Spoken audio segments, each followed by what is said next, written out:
Welcome back to the channel for my loyal 2 or 3 subscribers. All you Madridistas, great news today. Nico Paz is coming back, and even for you Barcelona bums, I'll talk about you all in a second. I joke. I appreciate a lot of you Barcelona fans, and especially my one boy who's a subscriber to this channel. But I'll go over y'all in a second. We're getting Nico Paz back. This is a great signing, in my opinion, for Real Madrid. Just the value of it. We're getting a player on a buyback because our president, Florentino Perez, though he may not prioritize winning, he is very financially savvy. We sold this player out to Como. He's played a couple seasons there. This guy was an academy player for us, but we had a clause in his contract that we could buy him back for after a certain amount of years. And it's only $9 million. And this player, in return, his value has only went up, and up. His value is currently $65 million on the transfer market. This is great value. Whether this guy starts, whether he's an absolute bum, whether he is a good squad rotational player, whether he just challenges the players in front of him. Getting a player for $8 million that has a lot of potential, that in Serie A scored 12 goals and had 6 assists, that is a masterclass of a financial move. Barcelona would have to pay 65 million euros for a guy like this because they're not savvy enough to do this financially. And this is for you Barcelona fans, because I talk to a Barcelona guy every day about Real Madrid and the moves that we make and all that. And one thing is that a lot of y'all will never admit that we do anything good because we're currently in a really bad position right now. We've had a bad 2 years, that's for sure. Get your laughs in, get your giggles at us. Recent history does not speak very good for this organization. But I will say one thing. In my lifetime of being a Real Madrid fan, which has been about 20 years, is we have not been down for very long. We will right this ship. We will get it right. Since Cristiano Ronaldo left, it only took us 4 years to win a Champions League. We won another one after that, and then even before that, while Cristiano Ronaldo was there, in Barcelona's prime era with the go to soccer, we still managed to win more Champions Leagues than you bums. We are the pinnacle of soccer. We acquit ourselves well when it comes to Spanish football in the Champions League. You guys have done nothing respectable in the Champions League for 12 years, haven't even made a final. So, yes, we are down right now, and you can laugh at us, and you could laugh at this move. But I would even argue that if the shoe was on the other foot, right now, if Barcelona was getting a player that was valued in the transfer market at 65 million euros, the whole fan base would be ecstatic right now. He wouldn't even have to start at Barcelona. Barcelona could certainly use some squad depth at midfield, especially their center midfield.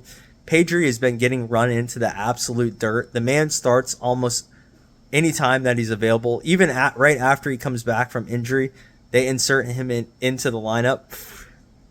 I would argue this would be a great signing for them. But for us, Nico Paz will do just fine. He may not be the starter. He's not going to probably jump our Arda Güler in the lineup. But one thing that this guy can certainly do is give us some squad depth and maybe even push the players that are ahead of him to be better, because we do have a reliable backup now to Arda Güler or even Jude Bellingham. This guy can play. He's not short in stature. He's about 6 feet tall, and he's only 21 years old. He still has a lot of potential to become even better. I would argue he's going to make the first team players better, and he will have his minutes. And one thing that I will say about this cat, which he has an innate ability to do, is he can score goals. This guy, I'm moving on to this next slide. This guy in Como, he scored 12 goals and had 6 assists. I don't care what you think the caliber of Serie A is. I had a Barcelona fan today tell me that Serie A is the 8th best side, or the eighth best league in Europe. That's a madness. You can believe that if you want, but at the end of the day, being able to score 12 goals in a professional league is very impressive, especially at the midfield position. And one thing that this guy absolutely has the ability to do is score outside the box. And I would argue if we end up playing Mbappe, which I sure as hell hope we don't do, but if he ends up playing up top next year, we should just abandon crossing the ball into the box. That strategy should go out the window. We are going to need midfielders and players that can score from outside the box because we are going to have to take a lot of shots because we once again will now have a box presence. And this guy, I will say one thing, is he has a great left foot. Whether it's hitting the ball with finesse and trying to curl it in the back of the net or hitting it with power, he scores a lot of goals outside the box. And that's something that you simply can't teach a player. They can get better at it, but some midfielders are just innately better at it. And I'll go over that later. I'm not saying that this man is better than Pedri. I personally love Pedri. I think it's sorry what Barcelona is doing to some of their young players there and running them into the absolute ground. You can see this with all their very young, talented players, including Gavi, Pedri, and Lamine Yamal. They're all coming up with injuries. These are 18, 19, early 20-year-olds that are having devastating injuries. Come here, buddy. What's the matter? I got my son in the background. He's a little moody right now. Or can I get a cry Barcelona babies? Can I get that? Cry little babies? No, he's very sad right now. I'll go over this guy real quick. Nico Paz, he plays over in Como. He's currently valued at $65 million. 12 goals, 6 assists. Say what you want about the Italian league. That's a very good return for any midfielder. Let's even say that the Italian league is half as good as La Liga, which that's up debatable. If this guy scored 6 goals and 3 assists in La Liga, that would certainly be better than most midfielders. This guy would start on most La Liga teams. That's for goddamn sure. He's a very good player. Some things that he's good at is he's a very technical player. He's from Argentina, but he kind of plays like a Spaniard with the ball at his feet. Very close control. He has pretty good passing. He tries to make the line-breaking passes. I do appreciate that about his game. But by far, his greatest strength is just his ability to shoot. Some midfielders have it. Some midfielders simply do not have it. But this cat can really shoot the ball, and I love that. What do you guys say, bud? That's what I'm working with today, but I'm still delivering the videos, or I'm trying to. Well, another thing is he also has a very good work rate, and he's physically, stout for a guy that is a midfielder. He's 6 feet tall. He's about 165. He can grow into his frame. He's still very young. He's not going to get pushed off the ball very easily. That is one thing I will note about Pedri's game. And even Arda Güler. These guys, I think, are way better midfielders than Nico Paz, Pedri, and Mr. Arda Güler. But one thing they can absolutely get done to them is they can get bodied off the ball very easily, which isn't necessarily a deal breaker if you can wiggle like a little eel around players. But sometimes you just are playing just some physically freak athletes in the game, and it's hard for them to kind of play their game when they're getting pushed off the ball. This guy, he can hold his own, and he's only going to get better. He's, like I said, he's very young. He's 21 years old. I'm hoping he gets better while he's at his second stint at Real Madrid.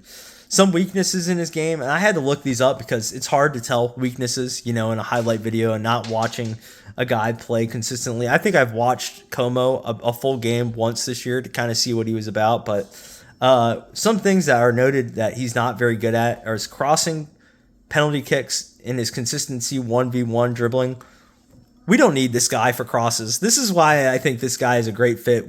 If we're playing Mbappe up top, we sure as hell don't need someone crossing the ball into the box because he's not going to run in there.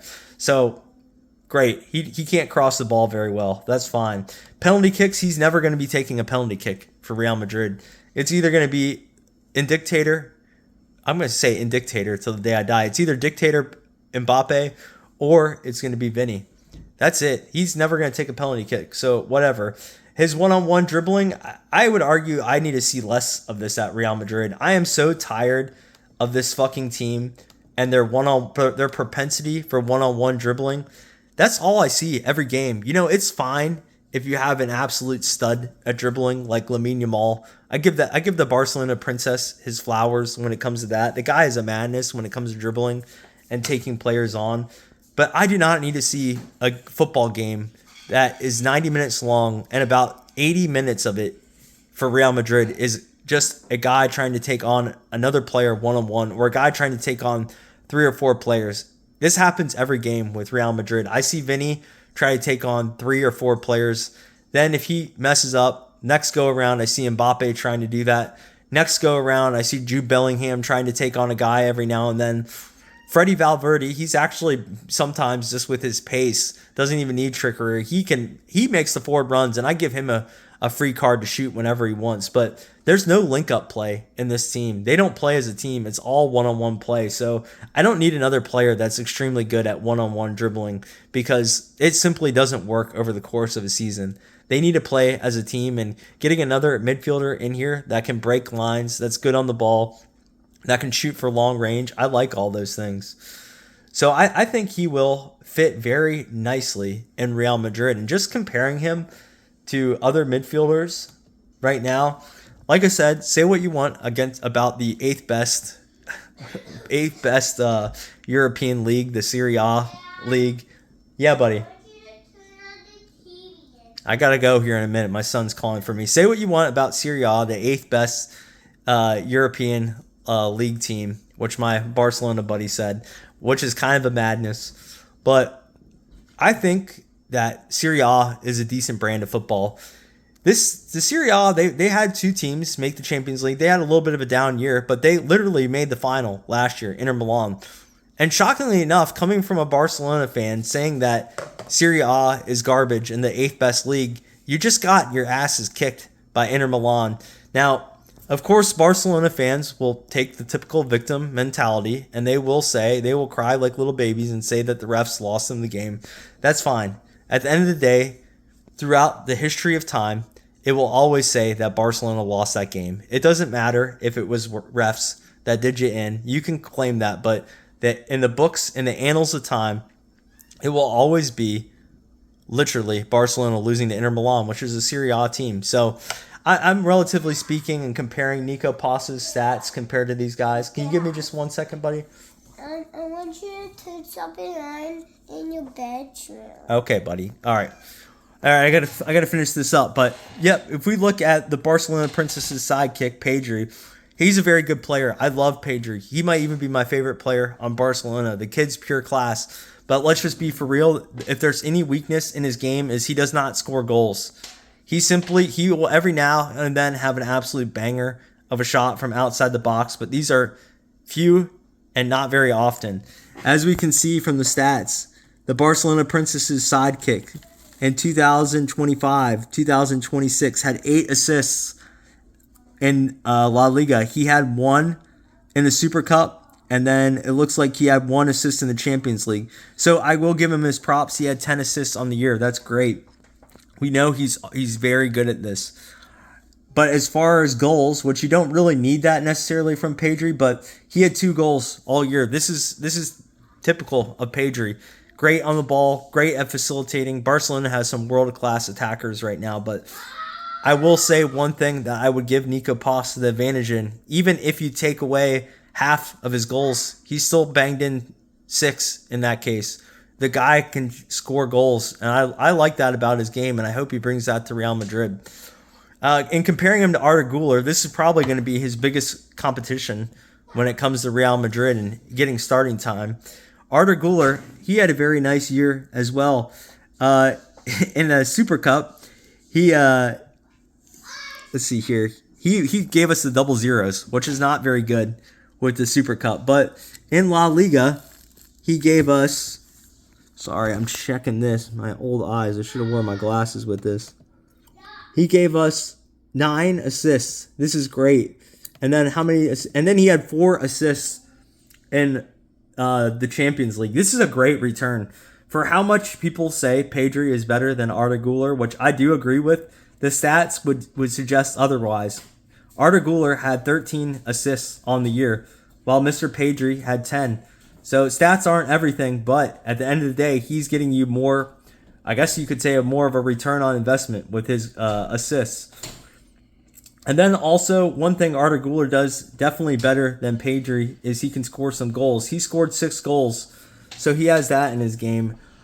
I would like to see, what it looks like with Nico Paz on the field, because the guy can bang in goals. I'm not saying he's a better player than Pedri. I'm not saying he's a better player than Arda Güler. I wouldn't say that. I'll show some respect to those guys right there. But it would be interesting to see what this guy can do, and just him shooting outside the box, if that can bring some goals to Real Madrid. I will say, of all the struggles with this team, which I do think our defense is not very good talent-wise right now. I think this is the least talented Real Madrid defense that I've seen in a while. I think that's a major problem with this team. But even speaking offensively, I never would have thought I would live in a world with Kylian Mbappe, Jude Bellingham, Vinicius Jr., Freddie Valverde, even the Bollywood man himself, Rodrigo. I never would have thought I would live in a world where this team would struggle to score, especially our midfielders hardly bring anything to the table scoring-wise. So having a guy that can come into the team and potentially bring some goals with him, even if he is doing it in a so-called 8th best merchant league in Serie A, we'll see what he can do in La Liga. Great signing. We got this player from... Yes, buddy. We got this player for very cheap. I love it. Keep it going, Florentino Perez. I predict in the next coming weeks, Jacobo Ramon will be brought back on a buyback. Endrick is coming back to the club. We'll see what else they do. I still think we need a center back, even a right back. And then please, Florentino Perez, try to go after Elise. Much love, Madridistas. Even you Barcelona bums. Thank you for watching this video. Till next time, this is MadridistaFitz signing off. Hala Madrid, Puta Barca.